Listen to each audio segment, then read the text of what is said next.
मैं हूं कमर चीमा। और दोस्तों, जिस तरह कि आप देख रहे हैं, मेरे साथ मौजूद हैं साजिद ताड़ साहब। ताड़ साहब, सबसे पहले तो आपके वक्त का बहुत शुक्रिया sir. My pleasure, Chima sir. Thank you so much. ताड़ साहब, आप तो वाशिंगटन में बैठे हैं। वाशिंगटन से पाकिस्तान में भी एक लव लेटर आया है, और वो जो लेटर है वो आपके सदर जनाब जो बाइडन साहब ने हमारे वजीर आजम को भेजा है। मैंने तो ताड़ साहब वो लव लेटर पढ़ा है, और आपने भी सारी बातें देखा होगा। और मैंने इंडिया और अमेरिका के जो ताल्लुकात हैं उनकी भी डिटेल देखी है। ताड़ साहब, ज़मीन आसमान का फ़र्क है। और लेकिन लग रहा है कि अमेरिका डर गया इस सेंस में। उन्होंने कहा, पिछला वजीर आजम कहता था मेरे से फ़ोन पे बात करो, हमने फ़ोन पे बात नहीं की। इस वजीर आजम को लेटर भेज दो, तो इसको फ़ोन पे बात नहीं करेंगे। तार साहब, वैसे अमूमन तो बात तो टेलीफोन पे होनी चाहिए थी, लेकिन उन्होंने बस छोटा सा एक लेटर लिख के भेजा है। और उसमें उन्होंने बड़ी बात ये की है। उन्होंने कहा, भाईजान, जो इम्पोर्टेंट चीज़ मैं समझाऊँ, उन्होंने कहा जी कि हमारी जो पार्टनरशिप है वो दोनों मुल्कों की सिक्योरिटी के लिए बड़ी इंपॉर्टेंट है, और security around the world it means दहशतगर्दी। बिल्कुल। इसके अलावा जो मेजर बाकी उन्होंने क्या, ह्यूमन राइट्स ये वो और ग्रीन अलायंस, कोई बहुत बड़ी बात नहीं है। आप कैसे तार साहब इसको एनालाइज करते हैं? भारत की देखें, वो तो बड़ी लंबी चौड़ी स्ट्रेटेजिक पार्टनरशिप है। गेम तो भारत ऑलरेडी ले चुका है, लेकिन अब हम इस लेवल पे आ गए हैं कि अमेरिकी सदर फोन भी नहीं करता, खत लिखता है। चीमा साहब, उसके दो तीन वजूहात हैं। एक तो पाकिस्तान की importance after the fall of Kabul, यहाँ पे जो लॉ मेकर्स थे वो इतनी इंपॉर्टेंस समझते नहीं है। दूसरा, अमेरिका की अपनी इकानमी, अमेरिका की अपनी वीक फॉरेन पॉलिसी, और फिर उसके बाद दुनिया के बड़े बड़े मिसाइल। जिस तरह मिसाइल से मुराद ये है कि यूक्रेन वार, सारी अटेंशन और पैसा अमेरिका का शक वो कर गए। फिर उसके बाद सबसे बड़ा दूसरा मसला इस वक्त चल रहा है जो इजराइल वार है। तो उसमें जब देखा जाता है उस तनाजर से, तो फिर आपकी इंपॉर्टेंस बहुत कम रह जाती है। एक तो सबसे बड़ी वजह है। तीसरी बात यह है, बाइडन साहब मेरा ख्याल है फोन करने की सलाहियत भी नहीं रखते। लेटर किसी ने लिख दिया होगा, वो भी हो सकता है कोई इंडियन नजाद ही हो, क्योंकि इस वक्त उनके स्पीच राइटर और सारा जो कुछ हुआ है। अब मैं उसमें बताना चाहूंगा कि इस वक्त आपके रीजन में नई डेवलपमेंट्स क्या हो रही है। आपके नई डेवलपमेंट्स जो है चीमा साहब, दो चार बड़ी सीरियस दो चार चीजें हुई हैं, जिसकी वजह से मैं समझता हूं अमेरिका भी कंसर्न है और भारत को भी कंसर्न होना चाहिए। और जयशंकर साहब जो फिलिपाइन गए हैं, ये भी एक कंसर्न है, वो सारा उसी का हिस्सा है, सिंगापुर और फिलिपाइन। दो सबसे बड़ी चीजें ये हुई हैं कि मालदीव ने चाइना के साथ कल बड़ा सरप्राइज दिया इंडिया को, जो वहां से पानी इंपोर्ट किया है बहुत ज्यादा क्वांटिटी के अंदर। और उसके बाद उनके जो मजीद उनके साथ चाइना के साथ रिलेशनशिप, और उनके जिस तरीके से उन्होंने भारत के लोगों को भी वहां से निकाला, जो आर्मी के जो ट्रेनर थे या पायलट थे, जो भी, एक तो वो कंसर्न है। इस वक्त अमेरिका को भी, अमेरिका वॉच कर रहा है। फिर दो चीजें हुई हैं कि आपके श्रीलंका के प्राइम मिनिस्टर चाइना के दौरे पर, और चाइना ने उनको उसके पीछे जो अवामिल ये थे कि आईएमएफ ने उनको कहा है कि जब तक चाइना आपके कर्जे रीस्केड्यूल नहीं करेगा, हम आपके साथ डील नहीं करेंगे।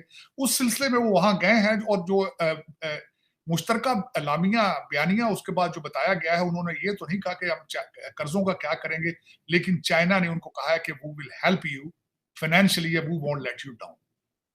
लेकिन वहां पे जो दूसरी चीजें और नए कॉन्ट्रैक्ट साइन किए जा रहे हैं, उसके अंदर एक सबसे बड़ी बात यह है कि एक तो वहां पे पोर्ट को, बहुत बड़ी पोर्ट चाइना फिर दोबारा एक्सपैंड, जो उनके पास पोर्ट थी पहले जो श्रीलंका की, उसको एक्सपैंड करेगा। और इंडिया ने उसके ऊपर अपने रिजर्वेशंस का इजहार भी किया है कि इसके बाद चाइना की नेवी की कैपेसिटी वहां पे इंक्रीज हो जाएगी। वहां पे परमानेंट आके चाइना की नेवी बैठ के भारत को ऑब्जर्व करेगी और साउथ चाइना सी के ऊपर नजर रखेगी। तो इस वक्त अमेरिका और भारत दोनों कंसर्न है इस बात पे। बल्कि मैंने आपको बताया कि भारत ने उस पर अपना कंसर्न शो भी कर दिया। तीसरी सबसे बड़ी चीज ये है इस वक्त कि नेपाल के फॉरेन मिनिस्टर जो है, he is on the trip to China as well. और वहां पे उन्होंने, आपको पता होगा, नेपाल से पहले गोरखा फोर्स, गोरखे जाते थे इंडियन आर्मी में, उनके साथ भी उन्होंने पिछले साल से चीजें चेंज करना शुरू कर दी हैं। और फिर वहां पे वो कम्युनिस्ट पार्टी, सोशलिस्ट पार्टी की तरफ भी नेपाल जो है वो they are leaning towards it. तो ये सारी चीजें ना सिर्फ अमेरिका के लिए, भारत के लिए ये कंसर्न है। तो उसके बाद वो कहते हैं जो टूटे फूटे रिलेशनशिप हो, क्योंकि इस वक्त तीसरा जो मरीज नजर आ रहा है इस एरिया, वो पाकिस्तान है। फाइनेंशियली मरीज हैं आप, तो आपको जरूरत है, आप मरीज हैं, आप क्लिनिक ढूंढते फिर रहे हैं, तो वो अमेरिका ने आपको कहा है कि हम आपको दवाई देंगे, लेकिन ये कि आप इस शर्त पे दुआई इस शर्त देंगे ईरान से आपने पाइपलाइन नहीं लानी, एक तो ये चीज है, और सी पैक को फोल्ड करके रखना है जिस तरह खान साहब ने फोल्ड कर दिया था। अब उसमें इस वक्त आप भी, आपके पास भी आप कोशिश कर रहे हैं हम दोनों तरफ से पैसे ले लें, इधर से आईएमएफ से पैसे ले लें और उधर से सी पैक से भी कुछ थोड़ा बहुत आ जाए तो बेहतर है, प्रॉपर्टी को बन जाए और मजीद दुबई और लंदन में। आपकी टारगेट ये है। अब इसमें आगे क्या होता है, आप किस तरीके से चल पाते हैं। अमेरिका के अंदर इलेक्शन है, ये election will define even in the future of that region at the same time. तीसरी उसमें बात यह है कि आपको पता फिलिपाइन में जो चाइना वहां पे अपने साउथ चाइना सी के अंदर अपने सारा ही कब्जा करना चाहता है उस रूट के ऊपर, जो कि फिलिपाइन भी उस पर अपने क्लेम करता है। तो डॉक्टर जयशंकर साहब फिलिपाइन गए हैं और वहां पे जाके उन्होंने भी अपने मसल फ्लेक्स करने की कोशिश की वहां पे। और दूसरा, भारत इस वक्त जो मैं चीजें देख रहा हूं, वो जो रीजनल ऑटोनॉमी का बार बार वो कहते हैं कि हमने अपना इस रीजन के अंदर अपना किरदार अलग रखना है, वो भी अपने मसल फ्लेक्स कर रहे हैं। जो पिछले दिनों में पन्नू साहब का वाकया हुआ है, उसके हवाले से भारत भी थोड़ा बैक स्टेप पे है। और खास ही साथ ही उनके रशिया के दौरे जो शुरू हुए और उसके बाद यूक्रेन के साथ भी बातें कर रहे हैं, वहां भी वो भी सिग्नल दे रहे हैं मुसलसल। इस वक्त खासकर यूक्रेन के foreign minister is on the trip to India, उस पर भी हम बात करते हैं मजीद कि उन्होंने किस तरह के बयान माजी में देते रहे और आज वो क्या चाहते हैं। ये भी एक नई डेवलपमेंट है आपके उस रीजन के अंदर। तीसरी सबसे बड़ी बात जो है वो, आई वाज वेरी सरप्राइज कि मोदी साहब आज बैठे हुए थे बिल गेट के साथ और उन्होंने इलेक्शन कैंपेन के तवासत के साथ ही उन्होंने बड़ी बड़ी बातें की हैं। मैं हैरान था, चैट जीपीटी की बातें मोदी साहब ने की हैं, आर्टिफिशियल इंटेलिजेंस की बातें की हैं, और फिर उन्होंने बताया है कि किस तरीके से नया जो digital industrial revolution, that was amazing. इस वर्थ मैं चाहूंगा कि मेरे लोग पाकिस्तान की उस चीज को देखें कि आपके बच्चे उर्दू में ट्वीट कर रहे हैं और वहां उनकी सारी की सारी नजरें डिजिटल इंडस्ट्रियल रेवोल्यूशन पे और आर्टिफिशियल इंटेलिजेंस पे वो मोनोपोली चाहते हैं आगे फ्यूचर में। This is what the India's ambitions, to have a monopoly on artificial intelligence field. और फिर बिल गेट ने उसके बारे में क्या क्या कहा है, मोदी साहब ने क्या क्या कहा है, इट्स वर्थ लिसनिंग। तो उसमें चीमा साहब वर्सेस, मैं दुख के साथ ये कहूंगा, मैं हमेशा कोशिश तो मेरी होती है कि मैं इसको कंपेयर ना करूं वर्सेस आपके इस वक्त 6 जजों का जो है वो इस वक्त बयानिया चल रहा है, और आपकी जुडिशरी जो है वो इस वक्त वो चौक है, क्योंकि उसमें फैसले आने वाले हैं। 100 जो पैसे मलिक रियाज के आए थे उसका केस का फैसला होने वाला है, साइफर के हवाले से है। पीटीआई ने आपका जो इन बयानिया का एलामिया दिया था इन्होंने कि हम इस पे कमीशन बनाएंगे, पीटीआई ने उसको रिजेक्ट कर दिया है। पीटीआई ने बल्कि कहा है कि इसकी ओपन कोर्ट के अंदर सारा कुछ किया जाए। दूसरा, कल जो और इसमें से जो इशारे निकल रहे हैं वो इशारे ये निकल रहे हैं कि जो शहबाज शरीफ साहब है उन्होंने कहा कि फैजाबाद धरने का जो एग्रीमेंट था उसका आर्टिकल 53 जो डिफाइन करता है the role of intelligence agencies, उसको भी खोला जाएगा। और जब वो डब्बा खोला जाएगा तो उसमें कई लोग जो है पीटीआई के जो सिंपथाइजर जर्नैल थे वो भी सामने आ जाएंगे। तो आप इस वक्त फिर भी मैं इसको ये कहूंगा कि रिवर्स गियर है आपका। आप एक लफ्ज कहा जाता है मूविंग फॉरवर्ड, आप अभी तक मूव फॉरवर्ड करने की स्लाइड, आपका मुझे लगता है पहला गियर खराब है, सिर्फ रिवर्स गियर में चल रहे हैं। आप इन सारी चीजों से निकल के आगे इकोनॉमी की बात नहीं करना चाहते, आप उस मोड में ही नहीं। आपका आधा कंट्री जो है, मैंने आज बल्कि ट्वीट किया, आधा कंट्री शुफ बन चुका है, काले बकरे, काले जादू पे चलना चाहता है आधा कंट्री आपका। और दूसरा, मैंने आपके सीएसएस अफसरान के कपड़े उतारे हैं, आपके एचीसन वालों ने कुछ ने, और कुछ कपड़े उतारे थे हमारे जो कमिश्नर चट्ठा साहब थे। इस वक्त लग रहा है कि चट्ठा हो रही है, आधा मुल्क जो है आपके चट्ठे चला रहे हैं इस वक्त, क्योंकि हर बंदा ही जो है, इन 6 जज जो थे, हर वाकया जो इन्होंने बयान किया है वो बंदियाल साहब के दौर का था। उस वक्त ये क्यों नहीं निकले बाहर? एक जज के साले को जो उन्होंने शाट लगाते रहे हैं पकड़ के जर्सियों वाले, उसने रिपोर्ट क्यों नहीं की? उसने रिजाइन क्यों नहीं किया? इन 6 जजों में से एक ही रिजाइन कर कहता है। मैं आज बात हो रही है आपके मुल्क के अंदर के जो नया कमीशन बनाना है, वो शौकत सदीकी साहब उसको हेड करे, कुछ ग्रुप ये कह रहे हैं। अभी दूसरा ग्रुप है, वो कहता होगा बंदयाल साहब को बनाए उसका ऐड। मेरा मकसद है कि चीमा साहब, why don't you think about it कि फ्यूचर इकोनॉमी प्रॉब्लम है, टेररिज्म प्रॉब्लम है, दहशतगर्दी प्रॉब्लम है, उसके बारे में बात क्यों नहीं की जा रही आज? Why are you not planning to move forward? आप पीछे की तरफ जाना चाहते हैं। अच्छा, फिर उसमें आज मैं मिसाल भी देना चाहूंगा, शौकत सिद्दीकी साहब नहीं है। कुछ लोग आज ये भी बात करें, फिर 1947 से शुरू करें सारा कुछ। आपको मैंने शायद ये भी बताया था कि सिंध का पहला चीफ मिनिस्टर है, उसको जेल दिया गया था टाइपराइटर चोरी करने के बहाने, कि ये टाइपराइटर चोरी करके ले गए, उससे जेल काटी थी, फिर उसका केस भी निकाले। फिर जिन जजों के ऊपर इन्फ्लुएंस हुआ था, जिन्होंने इंसाफ के लिए या अपने जाती मफाद के लिए कानून बेचा था, फिर उनको सजाएं भी दें आप। क्यों नहीं सजाएं दें? क्या वजह है कि आप सिर्फ देखें, आज आपके कंट्री के हालात ये हैं कि जिस वक्त शौकत सिद्दीकी साहब को निकाला गया था, तो उस वक्त पीटीआई आपकी कहती थी बिल्कुल ठीक निकाला है, बहुत ठीक निकाला है, बिल्कुल ठीक किया। और आज एक पार्टी कह रही है कि ये बिल्कुल मेरा मकसद वाई। और दूसरा जो पीछे दरमियान में जो जुडिशरी है, उसका नंबर 129 है 140 में से। पूरी दुनिया में 129वां नंबर है उनका और जस्टिस इंडेक्स पे, और उसके पहले ही कोई हालात नहीं है, पहले ही कोई हालात नहीं। मेरा मसला देखे ना, इस वक्त पहले भट्टी साहब, मैं समझता हूँ बड़े अच्छे जूरिस्ट होंगे, मेरा तो कोई उनके साथ जाती तजर्बा नहीं है, मैं तो सुनी सुनाई बात करता हूँ कि उनका दामाद है, फैसलाबाद में 4-5 टिकट उसने लेने होते हैं। और आज मैं सुनता, मैं वॉशिंगटन डीसी में, मेरे जैसे बंदे को पता है कि पेशावर में आपके जो जज बैठे हैं हाईकोर्ट के, उनके आधे रिश्तेदार पीटीआई के अंदर है, या रिजाइन, फिर उन केसेस सुनते हैं उनके। और फिर मुझे ये पता है कि आपके हाईकोर्ट के जजेस की अपॉइंटमेंटिंग इस तरह होती है। और मुझे ये भी पता है कि 250 मिलियन जो लोग पाकिस्तान में रहते हैं, सबको एतराज है आपके जजों की अपॉइंटमेंट्स पे। और 250 मिलियन लोगों को एतराज है जिस तरीके से हाई कोर्ट के जजेस को प्रमोट करके सुप्रीम कोर्ट में लाया जाता है, मेरिट की धज्जियां उड़ाई जाती हैं। पहले फिर या तो उसका इंफ्रास्ट्रक्चर ठीक करें आप। ठीक है, 6 जज आप ये बात कर रहे जी एजेंसियां हमें ब्लैकमेल कर रही, और इनकी अपॉइंटमेंटें भी तो गंदी है ना यार। या तो फिर इस पूरे को तोड़ के ठीक करें सिस्टम को, या तो फिर इसकी सफाई करें ना। और वो सफाई सिर्फ इस एक डिपार्टमेंट की नहीं होने वाली, और चट्टा साहब ने उस डिपार्टमेंट की भी होने वाली सफाई।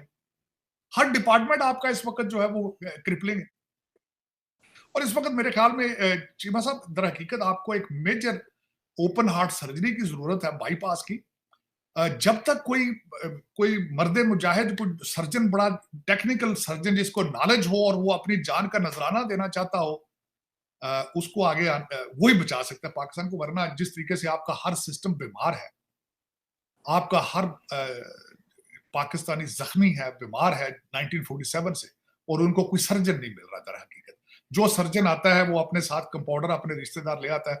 जिस तरह पिछले दिनों में पढ़ा था, मैं कहते किसी ने यहाँ बड़ी तारीफ की है यूब खान साहब की, कि उन्होंने डैम बनाए, बड़े बनाए डैम उन्होंने। और बड़ा डैम का फायदा ये हुआ था डैमों का कि जी बड़ा एरिया, एग्रीकल्चर एरिया बन गया था। लेकिन साथ ही ये भी उसने लिख दिया बंदे ने कि उन्होंने सारे अपने रिश्तेदारों को, जानने वालों को जमीनें दे दी थी, जो नई जमीनें सैराब हुई थी उससे।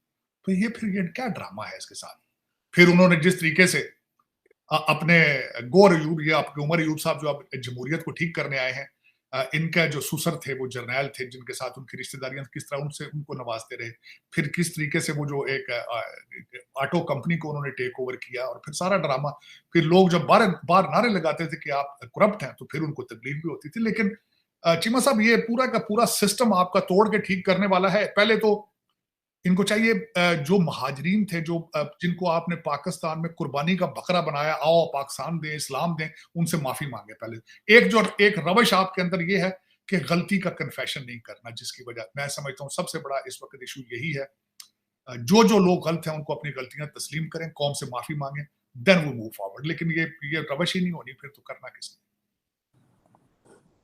बिल्कुल सही कह रहे हैं ताड़ साहब, वो चीनी बड़े नाराज हैं। वो उनकी एक टीम आई हुई है पाकिस्तान, वो कहते हैं हमें आप पे ट्रस्ट ही नहीं है। इधर नरेंद्र मोदी साहब बिल गेट से मिल रहे हैं, नेक्स्ट लेवल की। वो आज मैं एक बड़े बिजनेसमैन है उनसे मिल रहा था, उसने कहा यार क्या होता, हमारे इंडिया से अच्छे ताल्लुकात होते, कारोबार होते, चीज़ें नॉर्मलाइज होती, ये इधर हमारे बॉर्डर के साथ ही, और क्या नाम है उनका, मुकेश अंबानी साहब ने अपने बेटे की शादी की, तो ਜਦੋਂ ਬਿਲ ਗੇਟ ਦਾ ਜਹਾਜ਼ ਥੱਲੇ ਉਤਰਿਆ ਸੀ ਤੇ ਉਹ ਪਾਕਿਸਤਾਨ ਦੀ ਸਰਹੱਦ 'ਚ ਹੀ ਥੱਲੇ ਹੋ ਗਿਆ ਸੀ। तो मतलब वो उधर चला गया, हमारे पास नहीं आया। मैं अब हमारे पास बिजनेसमैन कोई नहीं आता, दहशतगर्दी बहुत ज्यादा हाई हो गई है, चीनी नाराज है तार साहब, और उन्होंने अपनी टीम भेज दी है। वो कहते हैं हमें आपकी टीम पे ट्रस्ट ही नहीं है। इसका तार साहब यही मतलब होता है ना, जब कोई मुल्क अपनी टीम भेजता है तो इसका मतलब क्या होता है कि हमें आप पे ट्रस्ट नहीं है, हम आप हमारे लोगों की केयर नहीं करते। इसकी क्या कॉन्सिक्वेंसेज हो सकते हैं? एक ही दोस्त रह गया है, एक बस, और बाकियों से तो तार साहब लड़ाई है हमारी। चीमा साहब, मैं एक दिन जब बड़ा अरसा पहले, जब सी पैक शुरू करने से पहले, मैंने एक दफा बैठ के दोस्तों के साथ जब डिस्कस कर रहा था, मैंने कहा ये चाइना की स्टोरियां मशहूर हैं डेट ट्रैप की, ये डेट करके कर लेता है, तो ये पाकिस्तान के लिए अच्छा है। मैं अमेरिकन के साथ डिस्कस कर रहा था, बल्कि एक अमेरिकन डिप्लोमेट ने कहा कि हम आपको हमेशा ग्रांट देते हैं, ये लोन देते हैं, और इतने सख्त टर्म्स पे लोन दे रहे हैं कि जो आप डिस्क्लोज भी नहीं कर पाते। तो साथ एक दोस्त ने अजरा मजाक कहा था, उसने कहा इन्हें पंजाबियों का नहीं पता, ये हथ ला ला के वेखणगे। मेरे लिए बड़ा, मैं कहा यार इस बंदा is not Pakistani, how he knows. बाद में जब मुझे वीजों की स्टोरी पता चली तो फिर मुझे पता चला, मैं कल को वाकई असा कहना यार साडे को पैसे को नहीं, अपना सी पैक चुक के लै जाओ, लै जान चुक के लै जान। सरकार चीमा साहब, एक छोटा सा वाक्य आपको बता, हमारे पंजाब के अंदर जो बंदा सबसे ज्यादा खतरनाक होता है, जो कर्जा ले लेता है, वो कहता है कसम चुआ लो तुहाडे पैसे बनते ने, देने भी नहीं, लेकिन देंगे तां जब होंगे। वो सबसे ज्यादा खतरनाक वो होता है। आप उसको मार भी नहीं सकते, केस भी नहीं कर सकते, क्योंकि उसने कोर्ट में भी जाके यही कहना है, जज साहब छोटे छोटे मेरे ये 20 बच्चे हैं, सब आवारा ने, मैं कर्जा लिया था, दूंगा वापस, लेकिन दूंगा जब होंगे। क्या करेंगे, क्या करेंगे? हाँ, या तो लंदन की प्रॉपर्टियां आपने जो ली हैं वो दुबई में, या तो वो आके इन पे आके कब्जे करें ना, आके चाइनीज, तो फिर है। चीमा साहब, कर्जा इस वक्त भी आप IMF 8 बिलियन ले रहे हैं आप, उसमें से 2 वारदात होती किस तरह? मैंने आपको बताया था पाकिस्तान में वारदात अकेला ठेकेदार नहीं कर सकता, साथ ब्रिटिश एजेंट CSS वाले मिलते हैं सारे, तो मिलके वारदात डालते हैं। चीमा साहब, ये 8 बिलियन पहले कुछ तो इधर ही खा पी जाएंगे, पता नहीं पहुंचने भी कि नहीं पहुंचे, जो पहुंचेंगे तरक्याती मंसूबों के मद में वो सारे खा पी जाएंगे। आपके ब्रिटिश एजेंट और ठेकेदार मिलकर वारदात डालते हैं, और वही पैसा बाहर आता है। तो चीमा साहब, गुर्दे आपके दिए जाएंगे। गुर्दे आपके किस तरह है? पेट्रोल महंगा होगा, बिजली महंगी होगी, गैस महंगी होगी, गुर्दे आपके देंगे। $8 बिलियन सिर्फ करप्ट ठेकेदार और आपके ब्रिटिश एजेंट, ये सारे फैसले सारे लंदन टोरंटो पहुंचेंगे पैसे। चले, लेकिन चीमा साहब देखें, मैंडेट कौम चीख रही है इस वक्त भी। 250 मिलियन लोगों ने मैंडेट दिया था इमरान खान को भी, जिनका बच्चा जो था असेंबली में खड़ा होकर नारे मार लगाता था, मुराद सईद, हम उधर से पैसे स्विट्जरलैंड से लाएगी, इसके मुंह पे मारेगी, इसके भी करेगी तो उधर से भी लाएगी। मैंडेट तो कौम ने दिया था, भाई इनका करो हिसाब किताब, ये लेकर आओ जो पैसे स्विट्जरलैंड में पड़े, लेकिन है मजाल, वो लाने क्या है, मुसलसल बिलियंस जा रहे हैं वापस। कोई किसी ने, मेरे नए आर्मी चीफ साहब ने कहा था कि हम स्मगलिंग बलोचिस्तान में रोकेंगे, लेना डिसीजन, पैसा ही इतना है, किस तरह रोकेंगे? जब स्टेट स्मगलिंग प्रमोट करती हो, ट्रेड प्रमोट ना करती हो, पता है, सबको पता है। आपकी दहशत गर्दी का आपका उसकी आधी वजह यह है, स्मगलिंग है आपकी, क्योंकि आपके हिफाजत करने वाले दोनों सूबों में, सूबा सरहद में और बलोचिस्तान में हिफाजत करने वाले स्मगलिंग कर रहे हैं। फिर वो दहशत गर्दी को किस तरह रोकेंगे भैया? जब स्टेट प्रमोट ही स्मगलिंग कर रही है, चाहती ही नहीं कि स्मगलिंग रोकी जाए, फिर दहशत गर्दी भी उसके साथ आती है। चलो और फिर चलो। लेकिन चीमा साहब, दर हकीकत आपको दुआ करें पाकिस्तान में कोई पाकिस्तानी हो जो पाकिस्तान को बचाने की कोशिश करे। अभी तक तो मुझे आपके 250 मिलियन लोगों में कोई पाकिस्तानी नजर ही नहीं आ रहा। जो पैदा होता है वो कहता है जी लंदन जाना है, टोरंटो जाना है, तो जाना है, कोई डंकियां ना पे मर दें तो कोई वैसे जा रहे हैं। चीमा साहब, दुआ यही करनी चाहिए कि कोई पाकिस्तान में पाकिस्तानी हो जो जान की बाजी लगा के पाकिस्तान को बचाने की कोशिश करे। तार साहब, एक और बड़ी इंपॉर्टेंट डेवलपमेंट हुई है कि पाकिस्तान एक चीज मैं बल्कि अफसोस के साथ ये कहूंगा, मुझे थोड़ा सा अफसोस हुआ अगले दिन, कल मैंने खबर पढ़ी है 23 मार्च का जो हमारे हाई कमीशन ऑफिस के अंदर, मैं वही सवाल करने लगा, लेकिन मैं आपको थोड़ी डिटेल देने लगा उसकी। वो ये है, मैं यही सवाल करने लगा था तार साहब, 2 चीजें बड़ी अहम हुई हैं। एक तो 23 मार्च की पाकिस्तान ने 5 साल के बाद तकरीबात की हैं दिल्ली में, 5 साल के बाद 23 मार्च की। वो हमारे वहाँ पे जो चार्ज डी अफेयर हैं साद वड़ाइच साहब, उन्होंने तकरीर वगैरह की है। उन्होंने कहा हमारे फोर फादर्स कुछ और सोचते थे, हालात ख़राब हो गए, बाद में इधर उधर गेम किलर गई। कोई इंडियन नहीं आया अहदेदार।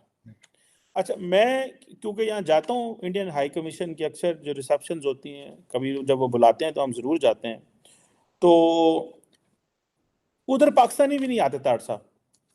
मतलब हमारे लोग भी नहीं जाते, कोई सरकारी। और उधर हम जब खड़े होते हैं तो अक्सर डिप्लोमेट इर्द गिर्द खड़े होते हैं तो गॉसिप हो रही होती है, कोई पाकिस्तानी नहीं आया, who is the chief guest, who is coming, whom have they invited, तो इस तरह के क्वेश्चंस क्वेरीज होती हैं। लेकिन वो इंडिया की भी जो आजकल मैडम है हाई कमिश्नर यहाँ पे, तो वो भी इस दफ़ा अकेली थी, और पिछले भी दफ़ा भी वो डॉक्टर साहब थे तो अकेले ही होते थे। सो एक तो दोनों एक दूसरे को बुलाते ही नहीं, अपनी ना ये बुलाते हैं ना वो बुलाते हैं। दूसरी अहम बात, ताड़ साहब इस पर जरा तबसरा करिए, ये थोड़ी सी इंपॉर्टेंट ट्रेंड आया है। पिछले साल बिलावल भुट्टो जरदारी ने इफ्तार डिनर किया था, तो इंडिया के जो डिप्लोमेट थे वो वहाँ गए थे, हमारे दोस्त थे, वो अभी चले गए यहाँ से। लेकिन अभी इसहाक डार साहब ने इनवाइट किया इंडियन डिप्लोमेट्स को, आई कोई नहीं। ये मैं आपको स्टोरी दे रहा हूँ। अब ये जो सवाल है कि इंडियन डिप्लोमेट्स का ना आना वाइल नोइंग कि ये एक एनुअल डिनर है, फॉरेन मिनिस्टर बुला रहा है, ये सारा ये ट्रेंड है ना। मतलब कि अगर फॉरेन मिनिस्टर वैसे ही बुलाए तो चले जाते हैं भाई, कॉल ऑन है, जो भी उसको कह लें आप। लेकिन ना तो इंडियन हाई कमिश्नर के लोग इफ्तार पे गए हैं, और वो हम वैसे ही आते जाते नहीं है। इसको कैसे देखते हैं तार साहब आप? इसको चीमा साहब मैं नफरत ही देखता हूँ, नफरत को एक साइड पे नहीं, दूसरी दोनों साइडों में, इसमें कोई शक है। और ये ज्यादती है, ये मैं ज्यादती कहूंगा। देखें, दूसरी तरफ से कई दफा बातें सुन, बाईलैटरल बाईलैटरल बाईलैटरल से मतलब होता है दोनों तरफ से, एक तरफ से नहीं होता। तीसरा मैं ये पूछना चाहूंगा, ठीक है, दूसरी साइड से मेरा क्वेश्चन है, बात ना करके मसले का हल निकलेगा कहीं से भी?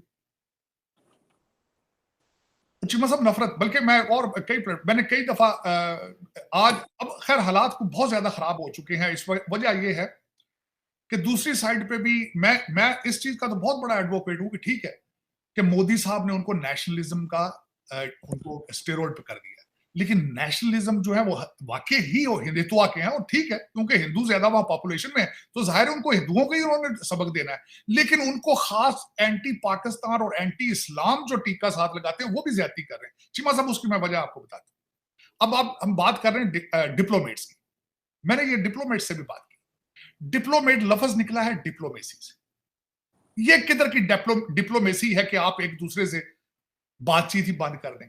डिप्लोमेसी का मेरी नजर में ये है कि करें जो आपकी मर्जी है, करें जो आपकी फॉरेन पॉलिसी है उस हिसाब से करें, एक दूसरे से मिलें तो सही, आप एक दूसरे से बात तो करें। आप, मेरा ये क्वेश्चन होगा बल्कि डॉक्टर जयशंकर साहब से भी उस साइड पे, कि आप बात किए बगैर आप आगे किस तरह चलेंगे? आपको रिजर्वेशन एंड दहशतगर्दी की मैं मानता हूं, एग्री करता हूं, लेकिन डायलॉग तो शुरू करें। आप पूछे तो सही भाई, आप दहशतगर्दी क्यों नहीं रोक रहे हो भाई? कोई लिस्ट तो भेजे अपनी कि यार ये फला फला रिजर्वेशन है, इसको ठीक करें। मैं समझता हूं अगर डार साहब ने चले पहले की है इस चीज में कि हमें ट्रेड करना, दूसरी साइड से जवाब आना चाहिए तभी हम आपसे ट्रेड शुरू तब करेंगे अगर ये चीजें आप ठीक करें। तो आप सारी दुनिया में घूम रहे हैं, मैं बिल्कुल सही कह रहा हूं, आप बिल्कुल आले ऐलान कह रहे हैं कि वो है रीजनल पावर, किस तरह, लेकिन साथ एक पड़ोसी है उसके साथ बात नहीं करनी है आप। इनके पास फिर आप ऑप्शन नहीं छोड़ेंगे कि अच्छा। दूसरा, मैं दर हकीकत चीमा साहब, मैं जिस चीज की एडवोकेसी मुसलसल कर रहा हूं वो ये थी, मैंने उधर भी समझाने की कोशिश ये की है कि मसाइल आपके चाइना के साथ कम है, वो पूरी स्टेट कहता है आपने कब्जा की, लेकिन आप ट्रेड कर रहे हैं उनके साथ, आप साइड लाइंस पे उनके फॉरेन मिनिस्टर को भी मिल रहे हैं, डॉक्टर जयशंकर साहब मिल रहे हैं उनको। और मैं इधर बार बार अगर ये कहता हूं कि इन्होंने नफरतों में अपने कान और आंखें बंद कर दी, तो आपने कौन सी खुली छोड़ी थी? आप भी तो यही कर रहे हैं। मैं तो चीमा साहब अपने कमेंट ही नहीं पढ़ता, अगर मैं कमेंट पढ़ दूं नीचे से मैं तो आपके साथ बात ही ना कर सकूं। ऐसी ऐसी वाह याद करते हैं वो बच्चे उधर से बैठ के इंडिया से, वो कौन से फूल बरसा रहे हैं हमारे ऊपर। बिल्कुल मैं एग्री कहूंगा ये बात, मेजोरिटी लोग ठीक है इसमें कोई शक नहीं, लेकिन कई ऐसे ऐसे वाह याद बातें करते हैं, मैं तो अगर वो पढ़ लूं 2 दिन बात नहीं कर सकता मैं। और पढ़े लिखे लोग, ये भी नहीं मैं कह रहा कोई पढ़ा, जेड़ा अंग्रेजी अच्छे तरीके नाल लिख सकदा, it means he is have a decent, at least high school तो होगा ही ना वो चीमा साहब। लेकिन उधर भी नफरत इतनी कि मुझे समझ नहीं आती कि इस तरह इन सर्कमस्टांसेस में how can you move forward. आप भी वहां से आप कहते हैं कि साउथ चाइना सी तो हम रीजनल पावर बन जाएंगे, पड़ोस में अगर आग लगी होगी तो फिर आप किस तरह बन जाएंगे भी आप। और पाक मेरे ख्याल में ये इनको मुखालता है, पड़ोस में अगर कोई कंट्री आपकी पावर सक करना चाहेगा, दहशतगर्दी में आग लगेगी तो you won't be able to enjoy things. Pakistan भूख है ना, लेकिन ये कि पाकिस्तान का फाइनेंशियल मैटर है, लेकिन ये कि चाइना अगर, मुझे खदशा था पहले पिछली दफा जब सी पैक बनने लगी थी चीमा साहब, मैं आपको तहफात बताना चाहूंगा। जब सी पैक बनने लगी थी चीमा साहब, उन्होंने आपके हर शहर के अंदर चाइनीज जबान के स्कूल खोल दिए थे। हर शहर के अंदर बैंक ऑफ चाइना की ब्रांचें पाकिस्तान खुल रही थी। चाइनीज आके मुसलसल पाकिस्तानी लड़कियों से शादियां कर रहे थे। अगर दोबारा वो गेर लगा यहाँ पे तो फिर आप भारत वाले फिर क्या कर लोगे आप फिलिपाइन जाते हो, उनके साथ कहेंगे जी हम साथ खड़े थे, आसपास तो बॉर्डर में तो ढेर सारा पाकिस्तान का तो बॉर्डर ही बहुत ज्यादा इंडिया के साथ। अगर वो आ गया यहाँ पे, सारा चाइना अंदर आ गया, सारा कुछ कर गया, फिर क्या करोगे आप श्रीलंका की पोर्ट के ऊपर आज बातें कर रहे हो, तहफात हैं, और ग्वादर छोड़ के वो वाघा पे भी आ गए तो फिर क्या करोगे आप। लेकिन ये कि इनकी, मैं वैसे पॉलिसी, मुझे इसमें I have issue with it. मैं वैसे जंगों के या इन चीजों के हक में नहीं हूं चीमा साहब, ज्यादती है ये। मैं उस टॉपिक पे आना चाहता हूं जो मेरी एडवोकेसी थी। मेरी एडवोकेसी ये थी, पाकिस्तान के साथ ट्रेड शुरू करो, मसाइल साइड पे रख के। ट्रेड शुरू होगा, पाकिस्तान में इन्फ्लेशन कम होगी, लोग आए जाएंगे, दूसरे मसाइल भी डाई डाउन हो जाएंगे, दूसरे भी हल हो जाएंगे मसाइल। This is what I believe in it. लेकिन आपकी बात बिल्कुल ठीक है, मुझे अफसोस हुआ है कि हाई कमीशन के अंदर वहां पे नहीं गए वो, इसमें मुझे अफसोस हुआ है, इस बात अफसोस हुआ है, ज्यादती है। और मैं सबसे बड़ी बात ये बताऊंगा, मैंने यहां पे क्वेश्चन किया कई दफा वॉशिंगटन डीसी के अंदर, दोनों साइडों पे पहले ऐसे हालात नहीं थे, टिट फॉर टैट चल रहा है बिल्कुल एक दूसरे। लेकिन तार साहब एक क्वेश्चन अक्सर आता है, जो डिप्लोमेट होते हैं वो तो बड़े सॉफ्ट होते हैं, उनकी नहीं ट्रेनिंग तालीम, उनका मिलना गिलना, वो बड़े मंझे डिप्लोमेट होते हैं। यहाँ पे भी हम मिलते हैं, इंडियन डिप्लोमेट्स को मिलते हैं, बाकी डिप्लोमेट्स को मिलते हैं, बड़े डिसेंट और बड़े, उनका एक जैसे हमारे जाते हैं वो भी बड़े डिसेंट और अच्छे तरीके से। लेकिन ये सियासतदान के ऑर्डर है पीछे से, नहीं करना, नहीं करना। अब जारी बात है कि चीमा साहब, मैं बल्कि करंट रेजीम से पहले I used to go to the India's embassy on the events. I used to be on the list as a guest. क्योंकि मैं एन अमेरिकन, मेरे पास तो पाकिस्तान की शरीयत ही नहीं है इस वक्त। और मैं यहाँ permanent, I am nothing but an American. लेकिन ये रजीम चेंज हुई है, उसके बाद इतनी ही कोई नफरतें शुरू कर दी हैं। उसमें खैर मैं ज्यादातर कई दफा तो मैं उनको ब्लेम नहीं करता, क्योंकि मैंने कल परसों भी शायद कहा था कि उनका 600 साल का हॉलोकॉस्ट है। लेकिन उसमें फिर वही कहूंगा ना, you have to move forward not back. वो मैं मानता हूं बात, कॉलोनियलिज्म था वहां पे, ठीक है, वहां पे अब्दाली आते रहे, ठीक है, लेकिन how you gonna move forward? You have to move forward with it.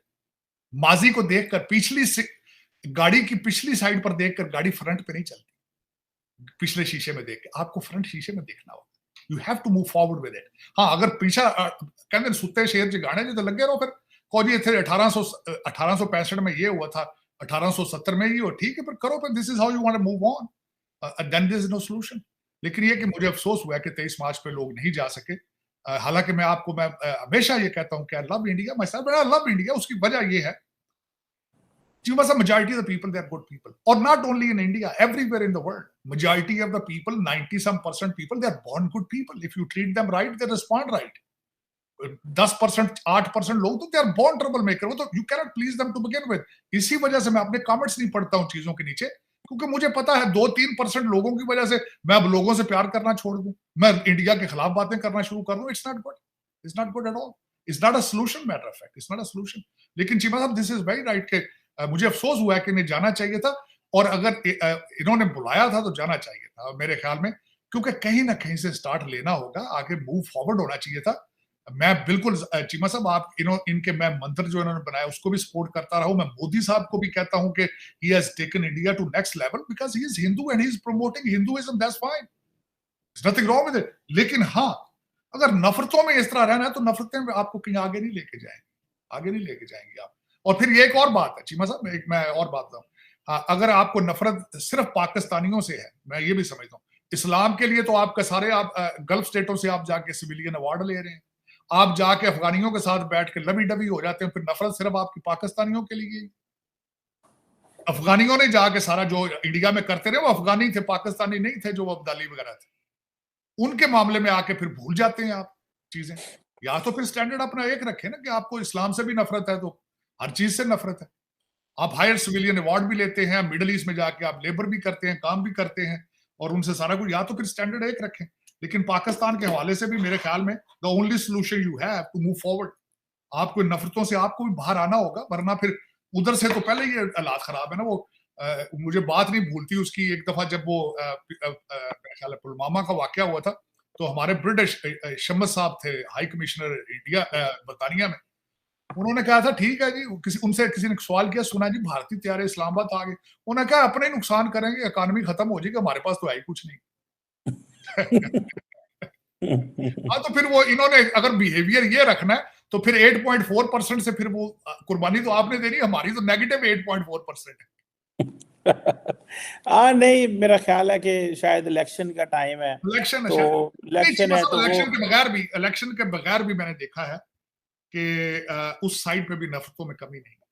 कम लोग हैं जो पढ़े लिखे कुछ लोग हैं जो कहते हैं कि नहीं हेटरेड इज नॉट वर्किंग, लेकिन उधर भी लोग हैं कहते नहीं Taliban in any form, her religion के अंदर तालिबान मौजूद है, हर रिलीजन के अंदर। ये भी मेरा एक तजर्बा है और उनको कंट्रोल रखना चाहिए उनको, वरना आप हर रिलीजन के अंदर क्रिश्चियनिटी है, जूदाइज्म देख लेना, और फिर उसी तरह हर मजहब के अंदर तालिबानी एलिमेंट मौजूद होते हैं। आप you have to keep the lid on that, otherwise फिर वो पूरी सोसाइटी को कोलैप्स कर देते हैं। बिल्कुल सही कह रहे हैं तार साहब। इधर भी जब हाई कमीशन बुलाते हैं तो सारे पाकिस्तानी जाते हैं, civil society, academia, media, politician, sportsman, musician जाते हैं। उधर भी जारी बात है वो बुलाते होंगे तो जाते होंगे, लेकिन हुकूमतों को थोड़ा काम नरम करना चाहिए, इससे कोई फ़र्क नहीं पड़ेगा। लोग आजकल वैसे ही कनेक्टेड हैं, सोशल मीडिया के ज़रिए कनेक्टेड हैं, राब्ते हैं।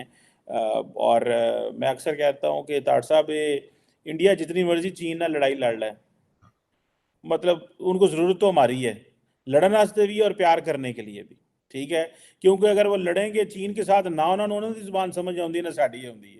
वो इंडियन मीडिया का मैं आपको वाकया सुनाता हूँ, अक्सर वो उधर जब चीन पे जो LAC पे मसले थे ना, तो उनको समझ नहीं आती थी माहौल कैसे गर्म करें, क्योंकि media is all about TRP, सारा वो रैंक रेटिंग शेटिंग। तो उन्हें कहा क्या करें, उन्हें कहा पाकिस्तानियों को बुलाएं। तो वो पाकिस्तानी जाते थे वहां पे, ओए तुसी दसो ਤੁਹਾਡਾ यार चीन इंज करता है, ओ थोड़ा इंज करता है। पाकिस्तानी कहते थे हाँ हम वो तुमसे ये ले लेंगे, हम चीन इधर जाएंगे, हम उधर। तो मतलब ये है कि हम तो बिल्कुल ठीक है चिकन साहब, बल्कि मैं तो ये हमेशा ये कहता हूँ कि हमारे डिफरेंसेस कम है, सिमिलैरिटीज ज्यादा है, और we need to capitalise on that. Similarities बहुत ज्यादा है, इसमें कोई शक नहीं, differences they are very limited.